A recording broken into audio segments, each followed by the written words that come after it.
इसलिए आज मैं मेंबरों के साथ साथ जो कई दरगाह है, कई मस्जिद के इमाम है, कई लोग जो मुझे मिले हैं, उन्होंने भी बहुत अच्छा सुझाव दिया है।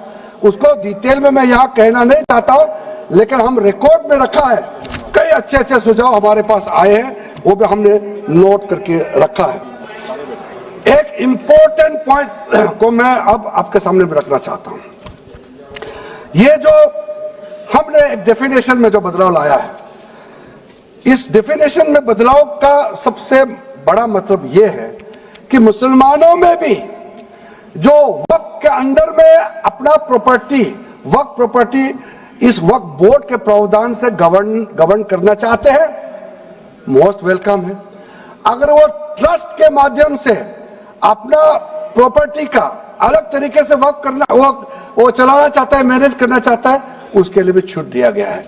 तो इसमें जो आप लोग बार बार कहते हैं कि वक्फ बोर्ड में गैर मुसलमान कैसे आ रहा है, इसका मैं छोटा सा एग्जांपल देना चाहता हूं। अभी हम लोग किसी धर्म, किसी जाति का हिसाब से तो हम एमपी नहीं बने हैं, हम तो ऐसे सिटीजन होकर के एमपी बने हैं।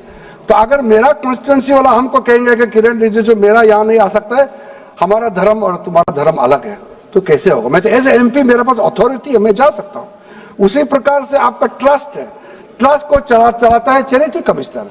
तो ट्रस्ट वाला कैसे कहेंगे कि चैरिटी कमिश्नर मेरा जात का ही होना चाहिए? चैरिटी कमिश्नर तो गवर्नेंस को संभालने के लिए है, चलाता तो ट्रस्ट है। उसी प्रकार से आप कैसे कह सकते कि मेरा वक्फ प्रॉपर्टी को देखने के लिए वक्फ बोर्ड में गैर मुसलमान नहीं हो सकता है? अब कैसे कह सकते हैं? ये तर्क को आप थोड़ा गहराई से सोचिए, क्योंकि ये बार बार कहा गया है, मैं नाम नहीं लूंगा, वो बाद में तो बोलेंगे हमारे कुछ लोग हैं कि मुस्लिम का अफेयर्स में नॉन मुस्लिम क्यों आ रहा है। अरे ये धार्मिक व्यवस्था से कोई लेना देना नहीं है, मैं बार बार कह रहा हूं। इसलिए ये प्रॉपर्टी है, वक्फ प्रॉपर्टी है, आप लोग इसको समझिएगा।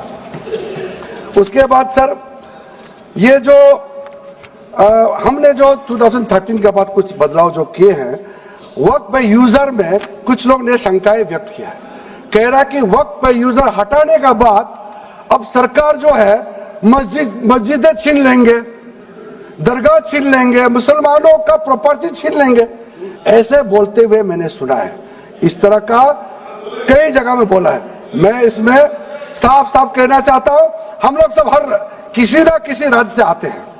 We all belong to each and every part of our country, we are together. We may belong to different states and union territories, we are all Indian. ये अथॉरिटी राज्य सरकार को हमने कैसे दिया? जो प्रॉपर्टी वक्फ यूजर को हम लोग ने हटाने के बाद यह प्रावधान सुरक्षित किया है, ऑथोराइज किया स्टेट गवर्नमेंट को कि जो प्रॉपर्टी रजिस्टर्ड हो चुके हैं, जब नमाज पढ़ते हैं, रजिस्टर्ड है, डॉक्यूमेंट है, उस पर कोई हस्तक्षेप नहीं होगा। यह कानून प्रोस्पेक्टिव है, रेट्रोस्पेक्टिव नहीं है। ये आप लोग बहुत क्लियर से सुन लीजिए, ये किसी का जमीन छीनने का कानून नहीं है, ये किसी का राइट, किसी का हनन करके उसका प्रॉपर्टी को हड़पने का नहीं है। राज्य सरकारों को अधिकार दिया गया है कि जो ऑलरेडी रजिस्टर्ड है उसका तो कोई डिस्प्यूट नहीं है, लेकिन जो डिस्प्यूटेड है, जो कोर्ट में पेंडिंग है, उसको हम यह कानून बना के कैसे हटा सकते हैं? कोर्ट का पावर को तो हम ले नहीं सकते सर। इसलिए यहां बार बार ये लोग माइक बजा बजा करके झूठ 100 बार भी बोलो, कुछ होने वाला नहीं है। सिटीजनशिप अमेंडमेंट बिल जब लाया गया था, वही लोग हैं जिन्होंने कहा था कि सिटीजनशिप अमेंडमेंट बिल पास होकर एक्ट बन जाएगा तो मुसलमानों का हक छिन जाएगा, उनका नागरिकता खत्म हो जाएगा। आज सीए लागू हो गया, बताइए किसी मुसलमान का अधिकार छीना है? किसी मुसलमान का नागरिकता छीना है? बताइए, क्या आप माफी मांगेंगे? आपने देश भर में घूम घूम कर झूठे बातें फैलाया, आज आप साबित हो गया कि आपने झूठ बोला था, लेकिन आज आप माफी मांगने का भी हिम्मत नहीं रखते हैं। जिगर थाम के आप लोग सुनिए, ये आप आज दोबारा आप मिसलीड करेंगे, गलत बातें करेंगे, तो फिर मुंह खाना पड़ेगा आपको। फिर कोई और बिल लेके आएंगे, फिर मैं आपका पर्दाफाश करेंगे फिर से। इसीलिए सर हम लोग तर्क पे जाइए, पॉइंट पे जाइए।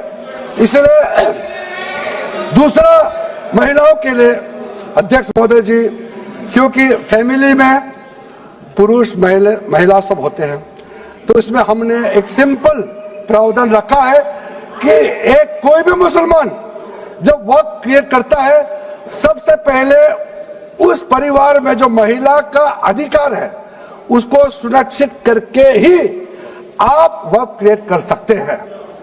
नहीं तो पहले ऐसा होता था, वक्त क्रिएट कर दिया, आपका बच्चों का अधिकार खत्म हो गया, महिला का अधिकार खत्म हो गया। आप वक्त उसी प्रॉपर्टी को क्रिएट कर सकते हैं जो आपका हकदार है, जो आपका 100% हिस्सा है, उसी को ही आप वक्त क्रिएट कर सकता है। बच्चों का और महिला का अधिकार नहीं छीन सकता है। ये बहुत बड़ा रिफॉर्म है। मुसलमानों में अगर वो चाहते हैं कि महिला आगे ना बढ़े तो ये लोग इसको विरोध करेंगे, लेकिन जो थोड़ा प्रोग्रेसिव सोचने वाले, जो थोड़ा बारीकी से अगर सोचेंगे तो कितना गलत बात है कि समाज में महिलाओं को दबाने का काम करते हैं और यहाँ जोर जोर से बोलते हैं। अध्यक्ष महोदय जी, सारा मैनेजमेंट जो सरकार का जमीन या प्राइवेट का जो जमीन है, इसका कलेक्टर को इन्होंने कमेटी के माध्यम से सुझाव किया है कि हर चीज कलेक्टर को क्यों ऑथोराइज किया गया है। तो कमेटी के बात को माना है कि कलेक्टर से ऊपर कोई भी अधिकारी, कलेक्टर से ऊपर जो अधिकारी है वो देखेंगे सरकारी जमीन और कोई डिस्प्यूट है वक्फ बोर्ड के साथ या किसी मुतावली के साथ डिस्प्यूट है, उसका जांच कलेक्टर के ऊपर अधिकारी करेंगे। ये कमेटी ने सुझाव दिया था और उसी को मान करके आज इस सदन में पेश किया जा रहा है। एक महत्वपूर्ण सुझाव हम लेके आ रहे हैं, अमेंडमेंट लेके आ रहे हैं, इसमें मैं मानता हूं कोई विरोध नहीं करेगा। ये इसमें शुरू में छूट गया था, मैं सर खुले दिल से आपको कहना चाहता हूं, लेकिन बहुत सोच समझ के साथ ये प्रावधान अमेंडमेंट हम लेके आ रहे हैं कि जब आप वक्फ प्रॉपर्टी क्रिएट करेंगे तो ऐसा नहीं होना चाहिए कि आप ट्राइबल एरिया में जाकर के आदिवासी का जमीन को आप वक्फ क्रिएट कर दें, ये नहीं होना चाहिए। इसलिए हमारा देश के आदिवासियों का संरक्षण को ध्यान में रखते हुए शेड्यूल 5 और शेड्यूल 6 में आप वक्फ प्रॉपर्टी क्रिएट नहीं कर सकते हैं। ये एक महत्वपूर्ण अमेंडमेंट लेके आया है। डिटेल में अब आगे अध्यक्ष महोदय आपको मैं बताऊंगा। वक्फ ट्राइब्यूनल के बारे में सर मैं संक्षेप में, अभी फ्लोर खुलने वाले हैं, मैं आपके हाथ फ्लोर छोड़ने वाले हैं, तो मेरा जो वाइंड अप को आप ध्यान से सुन लीजिए। जो